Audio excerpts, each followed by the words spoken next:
Halo, perkenalkan nama saya adalah Angelik Pasaribu dan saya berasal dari kelas 10 IPA 3. Kali ini saya akan membacakan teks biografi mengenai R.A. Kartini.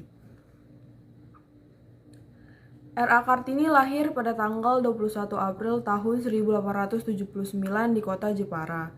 Nama lengkap Kartini adalah Raden Ajeng Kartini Jojo Adiningrat. Mengenai sejarah R.A. Kartini dan kisah hidup Kartini, ia lahir di tengah-tengah keluarga bangsawan. Oleh sebab itu, ia memperoleh gelar R.A. atau Raden Ajeng di depan namanya.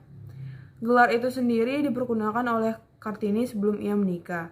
Jika sudah menikah, maka gelar kebangsawanan yang dipergunakan adalah R.A. atau Raden Ayu menurut tradisi Jawa. R.A. Kartini memiliki saudara berjumlah 10 orang yang terdiri dari saudara kandung dan saudara tiri. Beliau sendiri merupakan anak kelima, namun ia merupakan anak perempuan tertua dari 11 bersaudara. Sebagai seorang bangsawan, ia juga berhak memperoleh pendidikan. Mengenai riwayat pendidikan R.A. Kartini, ayahnya menyekolahkan anaknya di ELS atau Europe's Lager School. Disinilah ia kemudian belajar bahasa Belanda dan bersekolah di sana hingga ia berusia 12 tahun. Sebab ketika itu menurut kebiasaan yang ada di sana, anak perempuan harus ditinggal di rumah untuk dipungut. Meskipun berada di rumah, ia aktif dalam melakukan korespondensi atau surat menyurat dengan temannya yang berada di Belanda. Sebab beliau juga fasih dalam bahasa Belanda. Dari sinilah kemudian ia mulai tertarik dengan pola pikir perempuan Eropa yang ia baca dari surat kabar, majalah, serta buku-buku yang ia baca. Hingga kemudian ia mulai berpikir untuk berusaha memajukan wanita pribumi. Dalam pikirannya, kedudukan wanita pribumi masih tertinggal jauh atau memiliki status sosial yang cukup rendah kala itu. R.A. Kartini banyak membaca surat kabar atau majalah-majalah kebudayaan Eropa yang menjadi langganannya yang berbahasa Belanda. Di usianya yang ke-20, ia bahkan banyak membaca buku-buku karya Louis Couperus. Ia juga membaca berbagai roman-roman beraliran feminis yang kesemuanya berbahasa Belanda. Selain itu, ia juga membaca buku karya Multatuli yang berjudul Max Havelaar dan Surat-surat Cinta. Ketertarikannya dalam membaca kemudian membuat beliau memiliki pengetahuan yang cukup luas soal ilmu pengetahuan dan kebudayaan.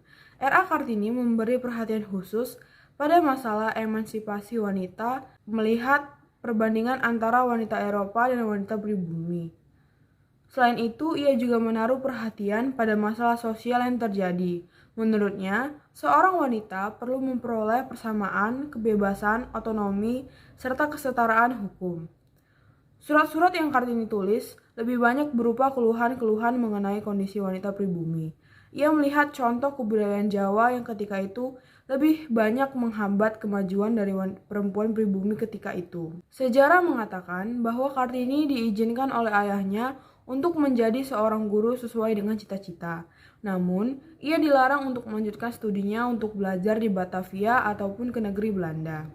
Pada tahun 1903, pada saat R.A. Kartini berusia sekitar 24 tahun, ia dinikahkan dengan KRM Adipato Aryo Singgi Jojo Adiningrat, yang merupakan seorang bangsawan dan juga bupati di Rembang yang telah memiliki 3 orang istri. Meskipun begitu, suami R.A. Kartini yakni KRM Adipati memahami apa yang menjadi keinginan istrinya itu, sehingga ia kemudian diberi kebebasan untuk mendirikan sekolah wanita pertama. Sekolah itu berdiri di sebelah kantor pemerintah Kabupaten Rembang yang kemudian sekarang dikenal sebagai Gedung Pramuka. R.A. Kartini kemudian melahirkan anak bernama Sosalit Jojo Adiningrat yang lahir pada tanggal 13 September 1904. Namun mirisnya, beberapa hari kemudian setelah melahirkan anaknya yang pertama, R.A. Kartini kemudian wafat pada tanggal 17 September 1904. Di usianya yang masih sangat muda, yaitu 24 tahun. Beliau kemudian dikebumikan di Desa Bulu, Kabupaten Rembang. Berkat perjuangannya kemudian, pada tahun 1912, berdirilah sekolah wanita oleh Yayasan Kartini di Semarang, kemudian meluas ke Surabaya, Yogyakarta, Malang, Madiun, Cirebon, serta daerah lainnya. Sekolah tersebut kemudian diberi nama Sekolah Kartini untuk menghormati jasa-jasanya.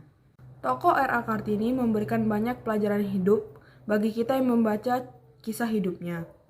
Dia berusaha keras untuk pendidikan bagi para kaum wanita. Maka dari itu, kita harus bisa bersyukur atas apa yang sekarang kita alami. Kita dengan gampangnya mendapat pendidikan, tidak perlu susah-susah seperti dulu.